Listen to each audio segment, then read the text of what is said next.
controversy over Ma Ying-jeou Foundation's Cross-Strait student delegation. China likely to hold military drills near Taiwan this weekend. Taiwan housing market faces slump amid mortgage turmoil and anti-speculation measures. South Korea's president reverses martial law. President Biden pardons his son Hunter Biden. Elton John suffers vision loss due to infection. Georgian opposition leader arrested after fourth night of protests. Meta to build $10 billion global underwater internet cable. Hello, I'm Wade Lee. Thank you for joining us on Funday News. It is Wednesday, December 4th, and here are your top stories. And in local news, on December 4th, Mainland Affairs Council Minister Chiu Tsui-zhen criticized the Chinese students in the Ma Ying-jeou Foundation delegation for making politically charged remarks that belittle Taiwan. He stated such action violated Taiwan's regulation for visitors from China, and administrative measures will follow.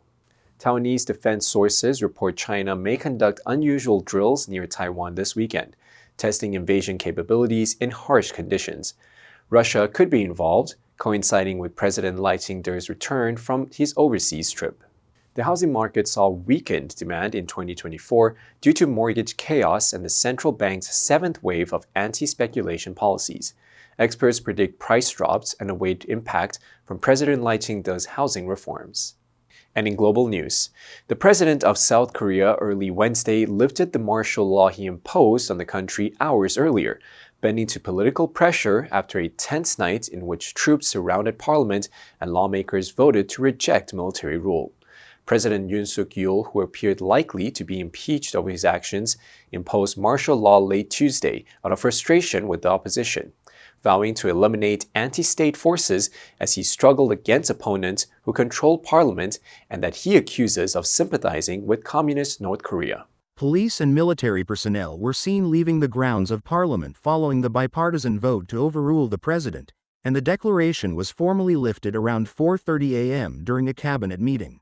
Parliament acted swiftly after martial law was imposed, with National Assembly Speaker Woo Won-shik declaring that the law was invalid and that lawmakers would protect democracy with the people. In all, martial law was in effect for about 6 hours.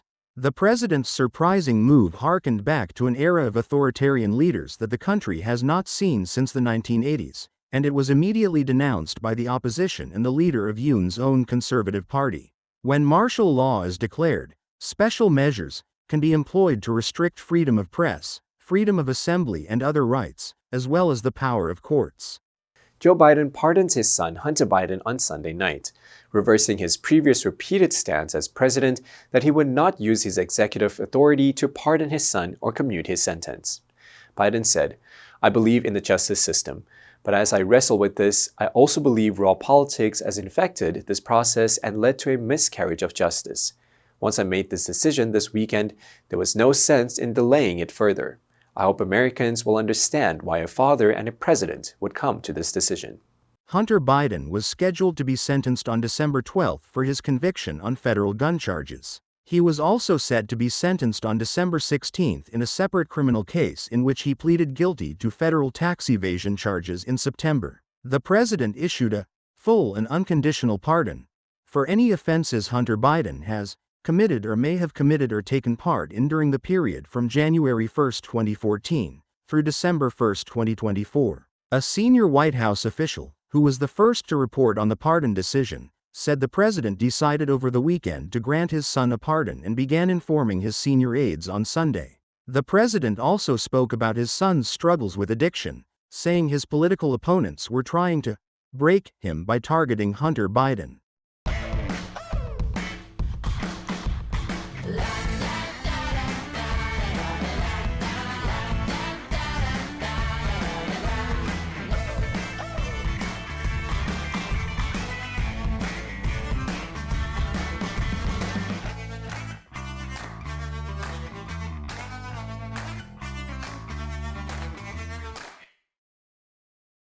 British singer Elton John, 77, told a theater audience on Sunday that he had lost his sight.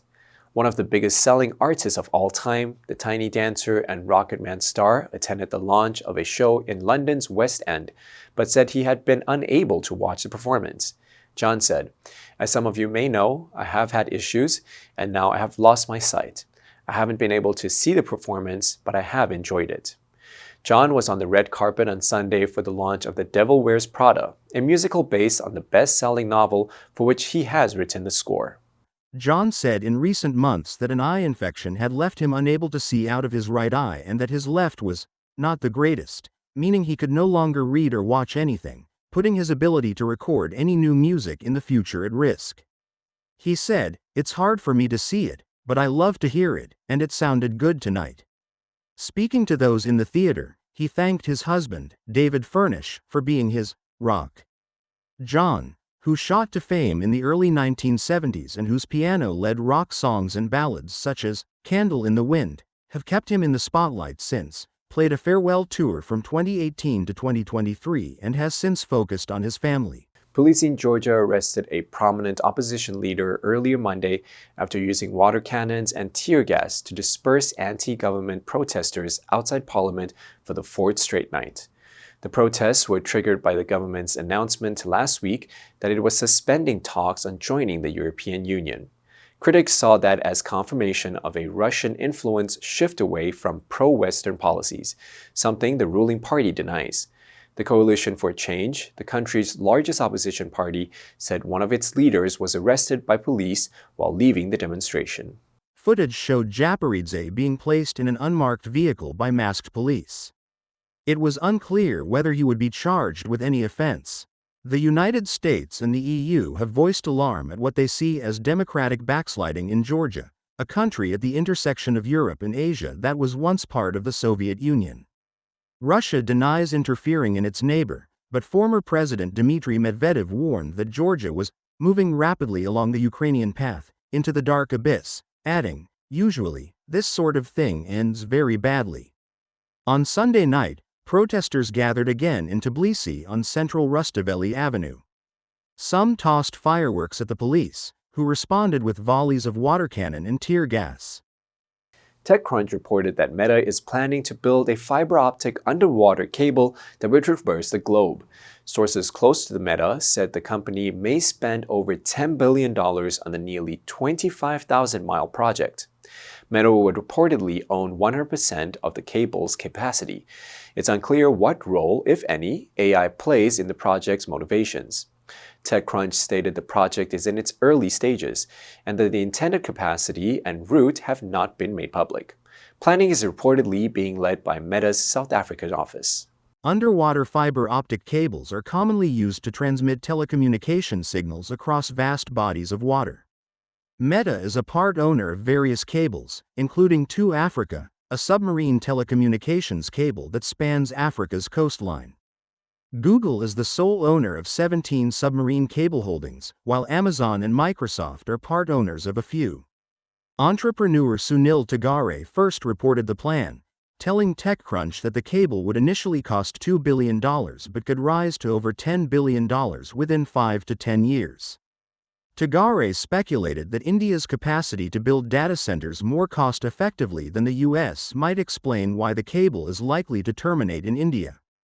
The project would take years to complete due to limited resources, such as cable ships. The answer for yesterday was B, highlighted. The speaker highlighted the importance of teamwork during the presentation. Did you answer correctly? Now let's delve into the news of South Korea's president reversed martial law. Number 1, impose, 强加征收. The government decided to impose a new tax on luxury goods. Number 2, impeach, 弹劾指控. The parliament voted to impeach the president for alleged corruption. Number 3, eliminate, 消除排除. The team was eliminated from the tournament after losing the semifinals. Next, we have a multiple choice question for everyone to practice. Which answer would you choose? You can write your answer in the comment section. The correct answer will be announced tomorrow. And that's all for today's Funday news.